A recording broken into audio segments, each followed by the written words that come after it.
How do you know if your dog has separation anxiety, and what kind of behaviors do they need to show in order to meet the criteria for that label? Hi, baby. Is it only when a dog is completely alone? What if they're comfortable with family members? What if they're comfortable with you going into a different room? All really good questions, so let's break it down. In general, separation anxiety is simply distress when the dog is alone. That distress can range from mild, where they're just a little bit uncomfortable, to really severe, where they're panicking or it seems like they have a phobia of being alone. On that spectrum, there are a few different subtypes that we can break it down into even further. The first one of those is hyperattachment, and this is when a dog becomes upset about being separated from one key person.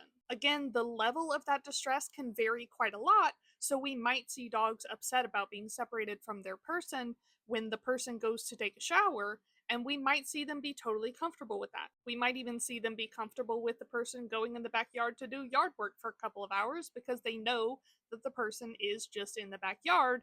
But then if the person tries to leave to go to work or go to the grocery store, they become upset because they know the person has actually left. The second subtype is dogs who are upset about isolation. These dogs typically are pretty comfortable as long as they are with another person. That sometimes needs to be somebody that they have at least somewhat of a relationship with. And for other dogs, pretty much any human will do.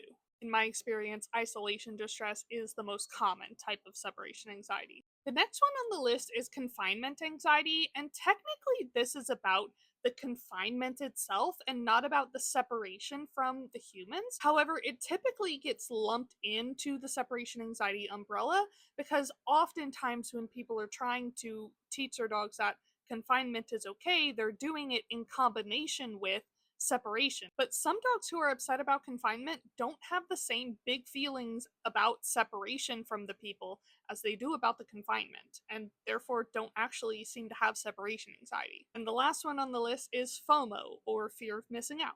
This is on the list because the distress still is about the person leaving, even if the dog is just assuming that it's because they're going to do a fun thing without them. That is still what is triggering the distress.